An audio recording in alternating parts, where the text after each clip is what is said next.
দেখো তো বন্ধুরা, আজকে মাছের বাজারটা কেমন হয়েছে। প্রথমে দেখিয়ে দিই, এটা হচ্ছে শাটিং মাছ। এখানে এটা লক্ষ্মী কাজল বলে, লক্ষ্মী কাজল নামে পরিচিত। আর আর নিয়েছি দেখো কাতলা মাছ। এটা আমার সোনা বাবার মাছ। সোনা বাবা এই মাছটা খুব ভালো খায়, আর সমুদ্রের মাছও খেতে চায় না, ওর একটু নাকে গন্ধ লাগে, তাই ওটা খেতে চায় না, ওর জন্য নিয়েছি এটা। আর আমার ছোটো ছেলে ও আমার মতন যে কোনো মাছ হলেই হলো, মাছও পছন্দ করে আমার মতো। তা আমরা বাছি না কোনো মাছ, আমরা সব রকম মাছ খাই। আর নিয়েছি দেখো, এই যে তেলাপিয়া, নাকি লাইলন টিকা বলে, তেলাপিয়া না, এটা লাইলন টিকা নিয়েছি।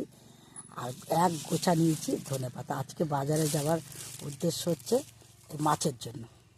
এই ধনেপাতাটা নিয়েছি, এই ধনেপাতা দিয়ে মাছের যে কোনো একটা মাছের ঝাল করব। সব মাছগুলো তো করা যায় না একদিনে, তাই এই আমার মাছের বাজার কেমন হয়েছে তোমার কমেন্ট করে বলো।